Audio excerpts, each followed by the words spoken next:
Chapter 5. Dub Dub FM made a feature of the wreck the next morning. Keith and Sally talked about it endlessly, although they added little to what Zack already knew, except for one exchange. Sally: police are advising everyone to stay away from Otterenga Bay. Apparently, Mikhail Popanoff has signed an agreement for the salvage of the vessel. This means that taking things off the shore or fishing them out of the sea is illegal unless you're working for the salvors. Keith: what's this all about? Is there something valuable out there? Sally: who knows? It's probably just something to do with insurance. Keith: or there's stuff on that boat they don't want others to see. Sally: oh, is this another one of your conspiracy theories? Keith: not necessarily. I just think it's likely that a billionaire would have a few secrets hidden away on his luxury yacht. Sally: yes, maybe, but we're not about to find out because security guards have been placed at the mouth of the Kerori stream and only authorized persons will be allowed past. Keith: that doesn't stop people going around by boat, though, does it? Sally: no, but didn't you say there's still a sea running on the south coast? Keith: yes, 2-meter waves at Lyle Bay, which will have the surfies wondering whether they should go to work or take the day off. Sally: maybe just take the afternoon off, Keith, as it's low tide this morning at 10:03. The high this afternoon is at. Crawford had been soaking his injured leg in the bath and had heard nothing about the ban, so he raised no objections when Zack said he was going to ride around to Otterenga Bay. He just warned him to be careful going around the cliffs beyond Cave Bay, where the shore platform was narrow. He also suggested packing some lunch and a mobile phone. The track down to the beach was closed by a padlocked gate. Zack could understand the need for the gate to keep the animals in their paddocks, but the padlock seemed a bit much, especially as he and his bike had to go over the top. The lock began to make more sense when he got down to the shore. It was almost as if the place had been set up as a 4-wheel drive adventure park. Vehicle tracks covered every slope, bump, and hollow. If the gate hadn't been locked, they'd be all over the farm as well. The towering waves of the previous day had lessened in the breeze, which was now blowing off the land. The mountains of the South Island were clearly visible, their tops white with new snow. Nearer to Zack, 2 inter-island ferries were about to cross, traveling in opposite directions. Cook Strait was once again open for business. The first obstacle on the way to Otterenga Bay was Wairiki Stream, which flowed out of a deep valley that divided the hills behind the Homestead Flats. Fortunately, the stream had split into many tributaries as it traveled over the beach, which made crossing it relatively easy. Zack noted that he was not the first to cross that morning. A wide vehicle had left wet tracks on the Otterenga side. Maybe the security guards had passed this way. Although the track was well used, the heavy gravel made it tricky going, even on a mountain bike.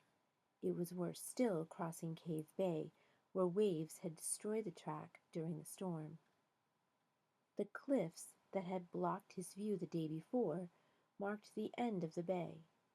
It was just on 10 o'clock, and according to Sally on Dub Dub, the tide should be at its lowest.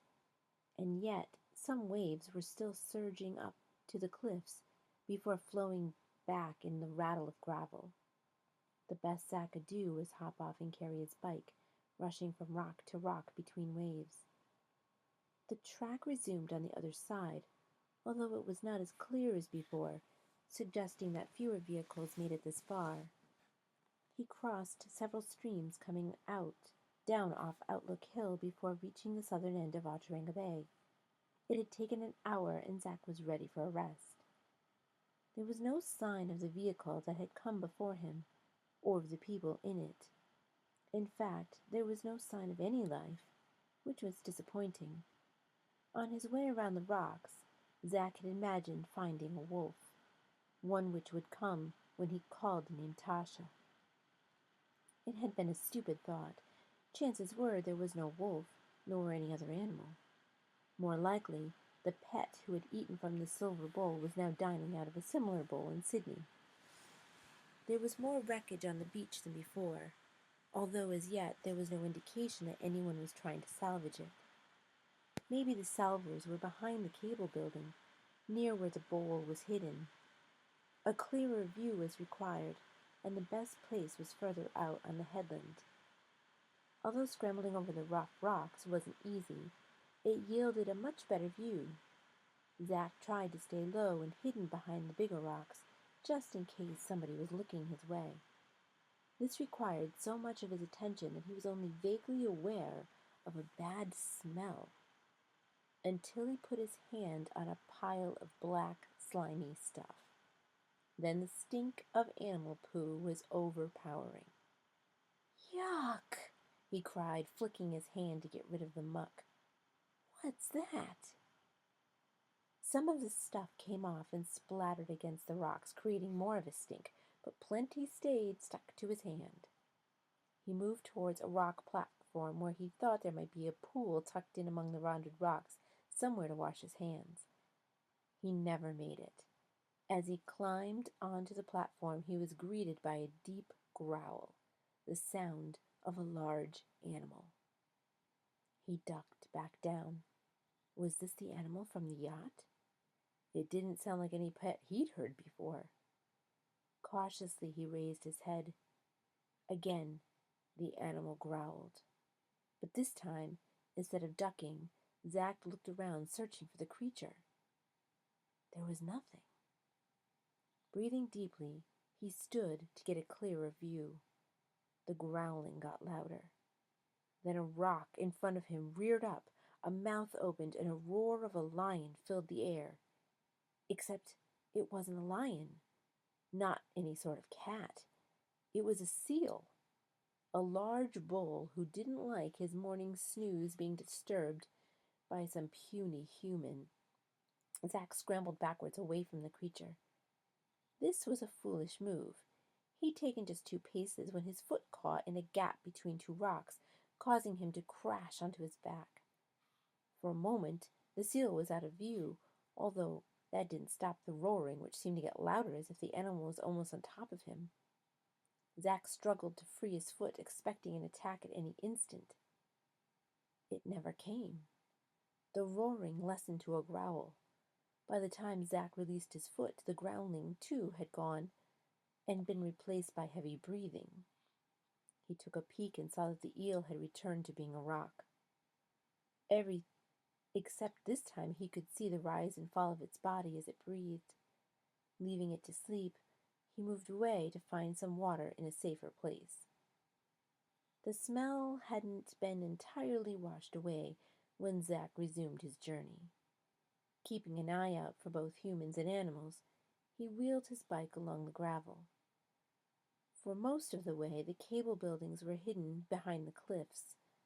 There was, however, a clear view of the rest of the bay. There was still nothing to indicate any human or animal activity. If the vehicle had contained security guards, then they weren't doing much of a job. By the time he made it to the ramp leading up to the cable compound, Zack was becoming increasingly nervous about the ghostly absence of life. The humming noise coming from the buildings didn't help. It made him think of alien movies where secret things happen in buildings far away from civilization, like something out of Area 51. Perhaps it was no accident that the yacht had come aground in this bay. Finding the right gorse bush was not as easy as he'd thought it would be. There were dozens that looked all the same. In his urgency to hide the bowl, Zack hadn't considered how he would recover the thing. Now he realized he'd have to climb above the road cutting and search them all. Leaving his bike, Zack scrambled up the crumbling bank, feeling very exposed, sensing that eyes were everywhere. At the top, he crawled to the nearest bush where, despite the prickles, he hid with a sigh of relief. This feeling was short-lived. There was a movement in a nearby bush, followed by a loud, hissy growl and a flash of white as something shot away. Zach's heart stopped. What was that? He spun around, but all there was left to see was the swaying of the bushes where the thing had passed. His heart restarted, now thumping as if it wanted out of his chest. Then there was a rustling from farther up the hill. "Tasha!" he called softly. The noise stopped. Slowly he rose to his feet. This time he called the name louder. "Tasha!" Nothing. He took a few steps up the slope before calling again. "Tasha!" A bush moved, but no more than 10 meters away. "Tasha," he said in a soothing voice. "It's all right. I won't hurt you." The movement stopped. He climbed a bit higher before he spoke again. "It's okay, Tasha. I'm a friend." He stretched his hand toward the bush. "Come out and see me." He squatted down. "Come on, Tasha." There was a faint movement. "Yes, she's coming." But then a seagull chose that moment to let out its loud, raucous cry. Tasha exploded out from the other side of the bush, Zach getting just a glimpse of a spotted white body before it disappeared uphill. He stood, hoping to see where she stopped, but this time she kept going, leaving a brief trail of swaying bushes. He saw her twice more as she darted between plants, each time just a flash of white, then nothing. Searching for the bowl took several minutes, long enough for Zach to think that Tasha might have taken it. She hadn't, although she had probably moved it, for it was well away from the edge of the track. Zach stuffed it into his backpack alongside his bike tools and lunch.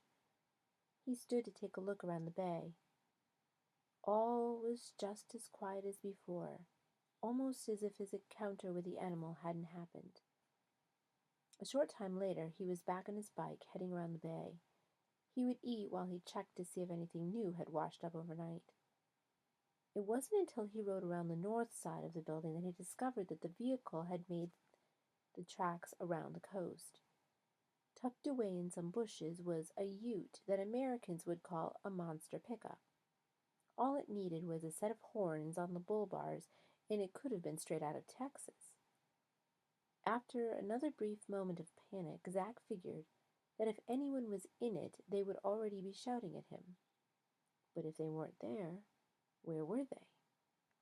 His first thought was that they were in the cable building. However, the gate was shut and padlocked. Perhaps there would be clues in the pickup. The ute's tray was tied down with a black cover. It only took a moment to untie one corner and peer inside. It looked empty except for a shadow on the other side that was difficult to make out. Releasing more of the cover revealed the animal bed that Zach had seen on the beach. "Why just that?" he said to himself. "Why not other stuff as well?" Perhaps there was more in the cab. Standing